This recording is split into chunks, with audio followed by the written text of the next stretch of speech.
Far underground and no current way of returning back, a dark and cold area awaits. Yes, as crude and cruel as the haunted storage was. Thus a similar ambience to fill us with dread.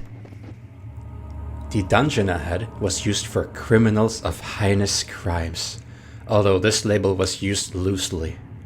Most prisoners, if not all, were innocent. Despite this, many were brainwashed.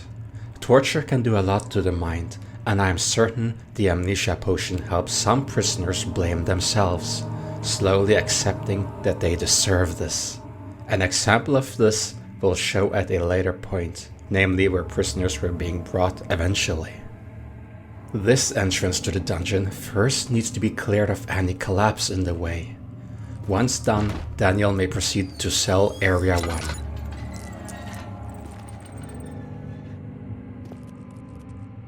That's when a violent bellow is emitted from deeper in.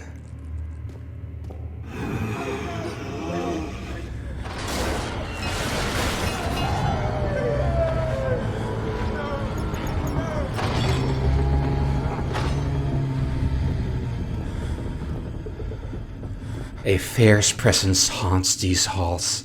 A demonstration of massive strength echoes through the corridors, along with the prisoners howling in terror, pleading for the guard to stop. The prisoner seemingly attempts to escape while barricading in any way they can, or at least that's what it sounds like to me from this perspective. I believe that a prison guard is on a mission to kill all remaining prisoners, as Alexander likely has already collected all the vitae he needs for his project, and there may be no evidence left over. Pay close attention during and shortly after the event, and you'll notice that Daniel once again hears SS Hortensia, the ship he once was on during a storm, creaking from the violent waves. It seems that the auditory hallucination of the ship appears often in relation to Daniel being shook up.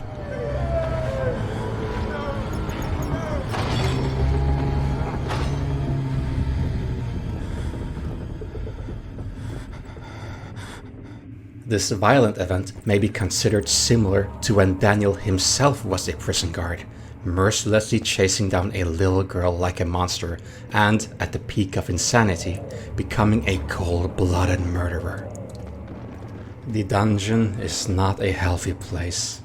Water is dripping from here and there, and rodents run freely about.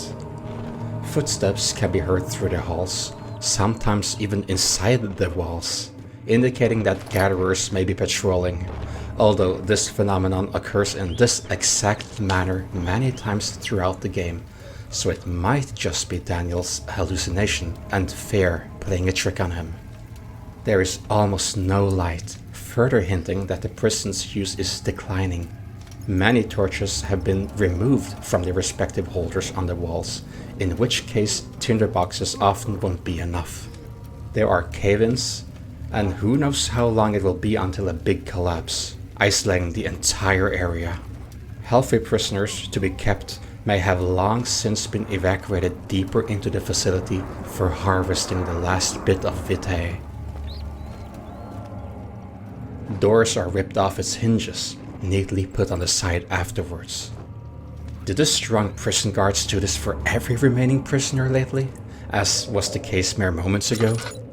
After all, the Baron's lackeys are not known to have functioning fingers, nor do they seem to restrain their violence and strength in the absence of their master. There is a lot of blood to the side here, suggesting that someone were grabbed and slammed into the wall. The adjoining prison cell has its door thrown far into the room. Could the violent event just now have happened here? It did sound very close by. From there, a trail of blood leads to a door and beyond. The prisoner's whimper and cries are now clearly heard as they instinctively try to avoid death for at least a little longer. It also sounds like they are in quite a bit of pain, something supported by all the blood, if it indeed belongs to them. A hammer can be found under the wooden bed of the poor victim. Some tools are scattered and attempted hidden across this section. Prisoners of any kind do not take kindly to this sort of confinement, and some even manage to dig their way out, although I am sure the worsening condition of the place helped make that possible as well. Getting out of one's cell like this may prove to be even more dangerous, as will be hinted by Daniel's flashback later. If Daniel decides to follow the victim's trail and whimpers in search of human contact, he will witness their last moment.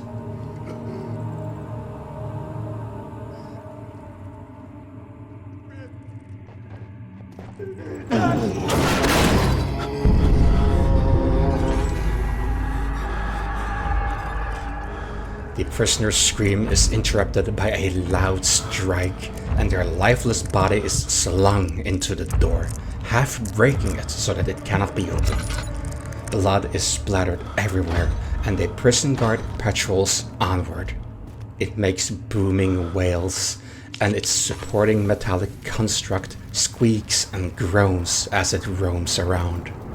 This is a forceful version of a gatherer, often referred to as a servant brute.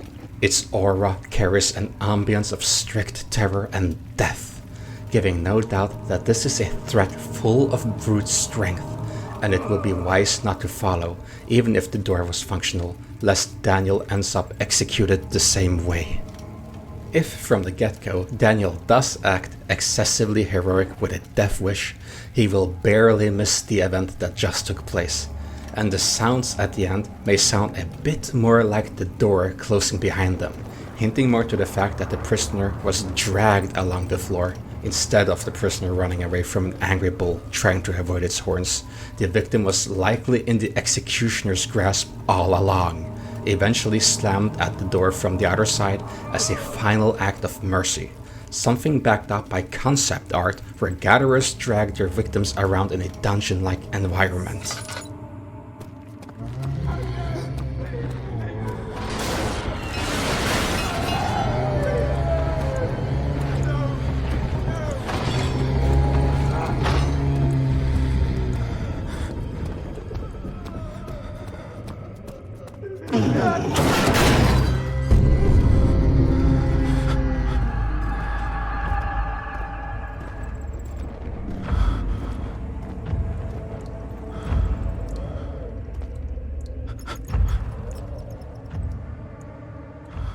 A set of stairs lead the way onward, but danger is far from over.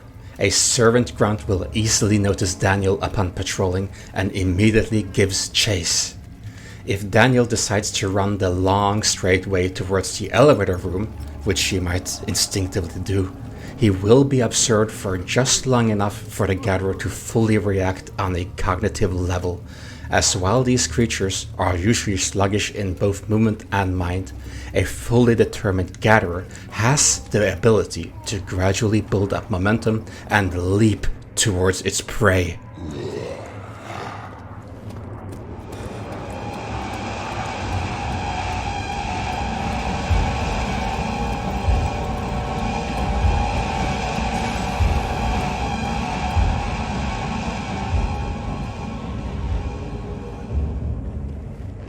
Gatherers are still unstable by foot, so coincidental obstacles on the ground may deter them from giving chase, but I wouldn't count on it.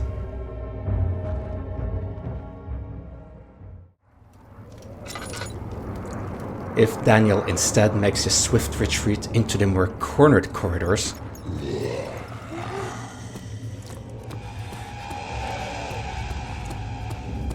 the sluggish servant may become somewhat confused, perhaps have a look around. Maybe it was just seeing things. Once again, the intelligence of them is rather questionable, but that does not at all make them any less dangerous. One can only hope that these dangers do not investigate into this particular place at this given time.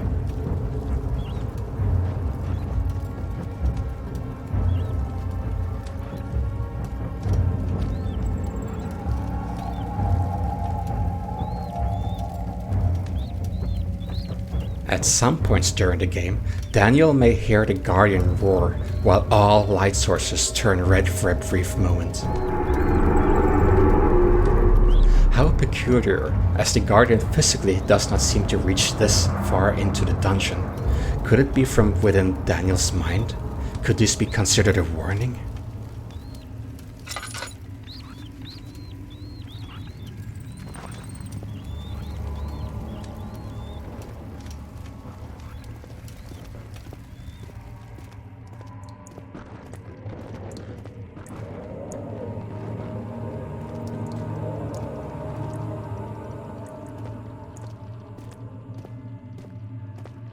Cell Area 2 features holes in the wall.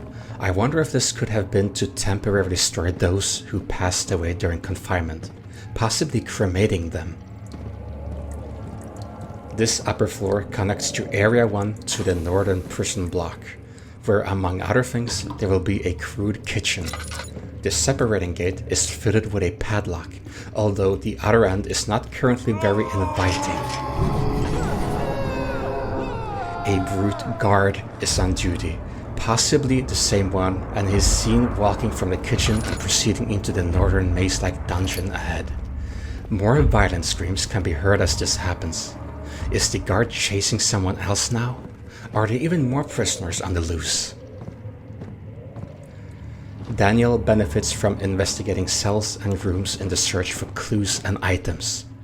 While inside one of the rooms, the servant grunt from earlier will appear nearby and walk past. It is crucial that Daniel remains calm, avoids line of sight, and holds his breath. Closing the door may prove to be a bad decision, as these doors can be squeaky and may indicate a suspicious point of interest.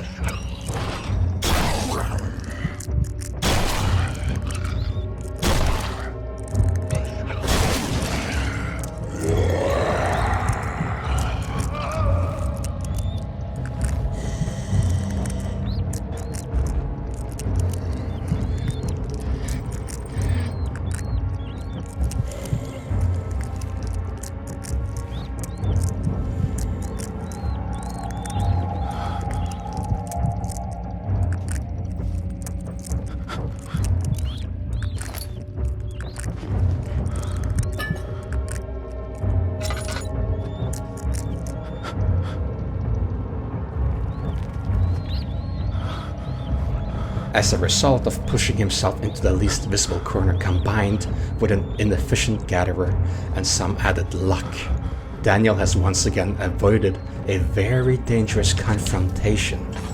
There is no time to lose.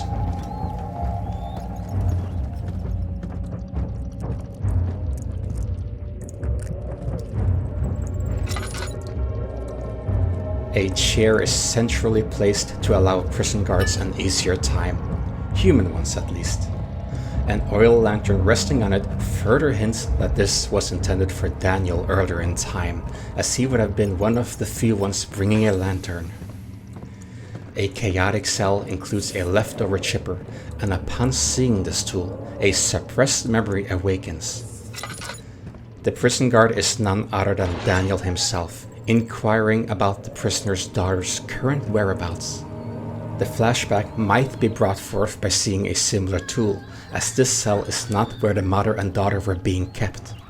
Although it could be that the mother was interrogated here, and that she was searched and the chipper was found, hinting that the girl was attempting escape. Where is she? Where did she go?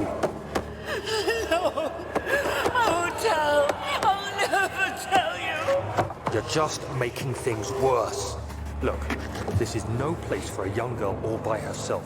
She could be hurt or worse. There's no telling what horrors await down there.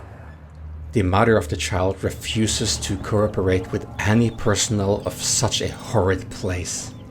At this point in time, however, Daniel still believes that he is doing the right thing and that he is dealing with actual criminals, instead of it being the other way around. As a result, some decency awakens in him as he views them as fellow human beings and starts worrying for the little girl.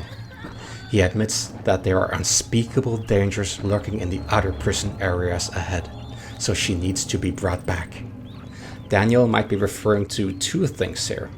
The first one being other inmates who potentially did heinous crimes, and maybe some prisoners escape from time to time, for a moment anyway. The other thing he could be referring to, being the worst case to encounter, in my opinion, are the gatherers that guard and transport prisoners. The next cell door is locked, but the lock is so worn that a tap with a combined hammer and chipper will solve the challenge. If you choose to interact using any of the two separated tools, Daniel will automatically combine the items.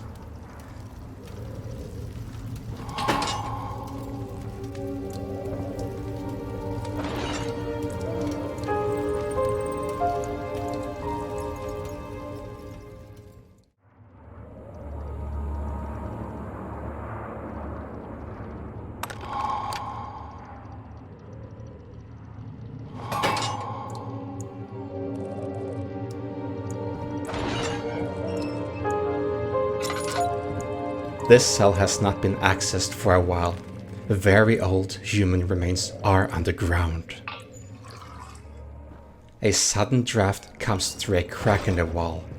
The ambience briefly carries what sounds like a very faint yet prominent church bell, as if a gruesome yet isolated memory tries its best to resurface.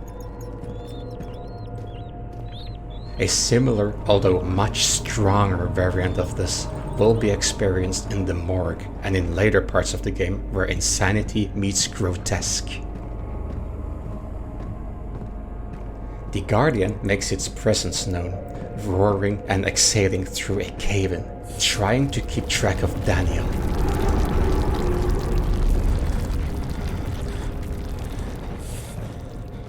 Finally, the cell for the mother and child, and possibly the origin of the former flashback. Seeing the scene expands the same memory a few moments into the past. Daniel might have been curious as to what the sounds were, thus getting up from the chair, lighting his lantern, and coming over, although I believe it is also plausible that Daniel caught the conversation partially or in full because he already seemed to know about the hole and that the child went down there. Could it be that the mother was interrogated in this other room where the chipper was found? Or did he just overhear their conversation? What do you think?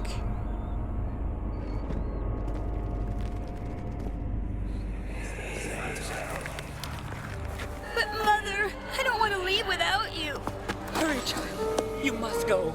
Find Gabriel, the Outrider, and tell him to alert the King's men. No, you come too.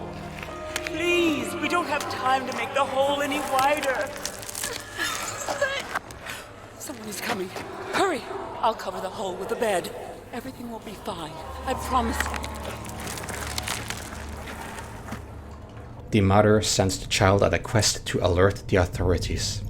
Only the child may fit through on this time-critical quest, lest they both risk being caught at once. After this memory, the weeping ghost girl from the upper storage section once again haunts the ambience, for yes, this girl is the one and the same. A blood-stained dress on the ground brings forth a memory upon being touched, revealing a moment during the arrest of the two poor souls.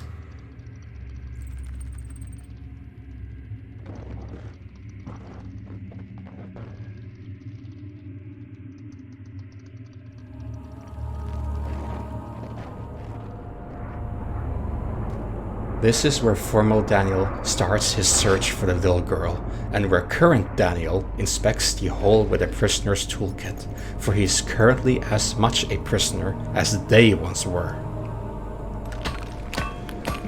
A minor yet curious detail to note: transitioning from one section to the next usually requires a click of interaction once the progressing symbol shows up. In addition here, however, you may drop into the hole manually, as it is now wide enough, and this will in turn trigger the transition once safely landed.